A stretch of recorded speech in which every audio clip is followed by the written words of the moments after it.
To tell you about because President Biden soon expected to sign an executive order that would more closely scrutinize American investments in Chinese high tech. That order could come as soon as this week and is expected to target U.S. private equity and venture capital. Joining us right now to talk more about this is Congresswoman Mikie Sherrill of New Jersey. She's a member of the House Select Committee on Strategic Competition between the U.S.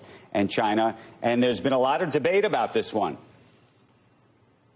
There certainly has been. I think there's also been a lot of work with private industry to make sure that this will be very targeted and make sure that what we're doing is understanding the reporting from our companies, where these investments are going, and then in very key targeted areas, stopping the investment in some of this high-end technology. We've seen, and this is based on some of the investigations that the special committee has done, we've seen, for example, some U.S. investment going into Xinjiang, where a genocide is taking place against the Uyghur people. We've seen some U.S. investment going into the suppliers of the People's Liberation Army, into some stealth technology. So there are those key national security areas, key areas that we want to make sure we're protecting U.S. investment and protecting U.S. industry.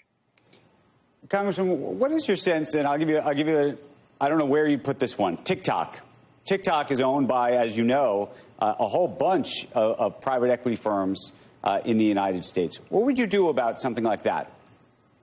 Well, I think what we see with TickTock and in so many areas that we've just seen unfair competition. So the special committee has heard testimony from U.S. tech firms about how, for example, all of our market is open to groups like TikTok, and yet Chinese markets are not open.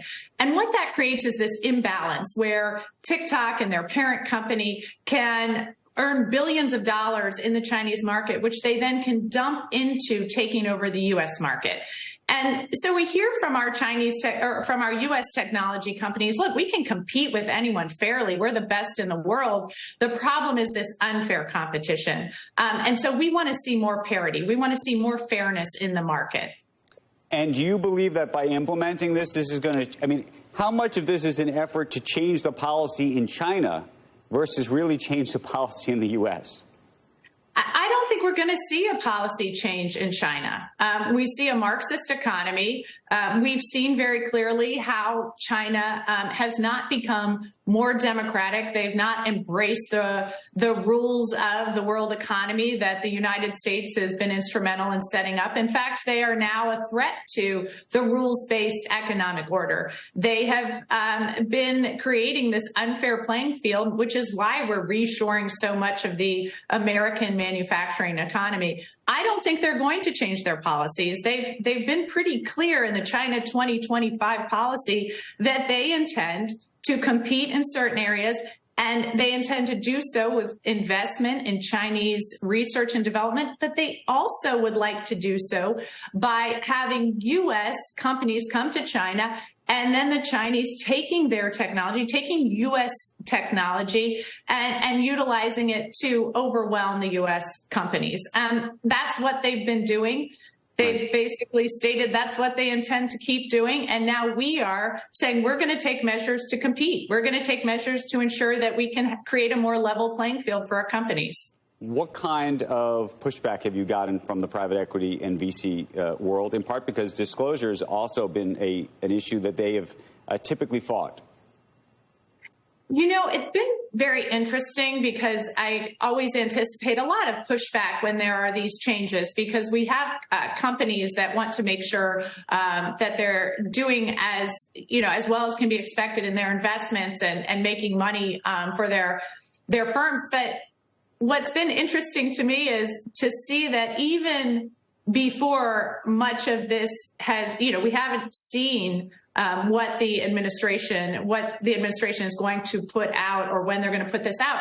But we've already seen a withdrawal of much of the American investment. And I think that's because after the zero COVID policy, after the, wolf warriors, after taking over large parts of different industries, we've seen China become a risky investment. It is, to many of our venture capitalists, China no longer looks like such a great investment. We've seen companies moving out of China because they can't ensure their supply chains aren't using forced labor. We've seen companies moving out because they feel that they can't ensure that their technology won't be stolen. So a lot of this has been something that I think our investors are already pulling out of China and making different decisions without some of what the Biden administration may come forward with. Congresswoman, you mentioned the CHIPS Act. It is the one-year anniversary, and we've got a reporter out there who covers the chip sector, says that, you know, it's taken a long time for any of that money, the $53 billion, part of that act, to get into the hands of company to actually break ground, and that some of these CEOs cannot break ground until they get those checks. Is this sort of just, this is what, you know, how long it takes? It's the bureaucracy, you know, that's going on, or would you have thought that we would have been further along in terms of this effort to reshore? So this is a complicated process, and we want to make sure that we are putting out regulations so we are not simply, you know, the United States government isn't a venture capitalist. We need to care for the taxpayer dollars that we utilize and make sure they're used wisely. That said, yes, you know, certainly there are frustrations with some of the bureaucracy. I think we are going to need permitting reform, not just for the CHIPS Act manufacturing, but for other areas of the economy and investment that we want to do and as quickly as we want to move. However, I will say there's a lot of good news here, because even with some of these hurdles to clear, we've already seen, I think it's 400 statements of interest, companies that are interested in applying for this.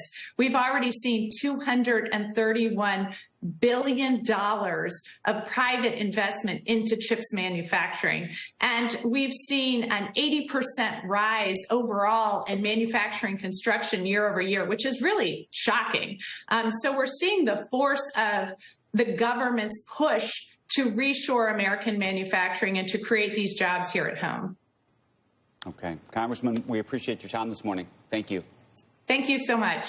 You bet. Meantime, shares of AMC Entertainment higher. The company reported earnings of a penny per share.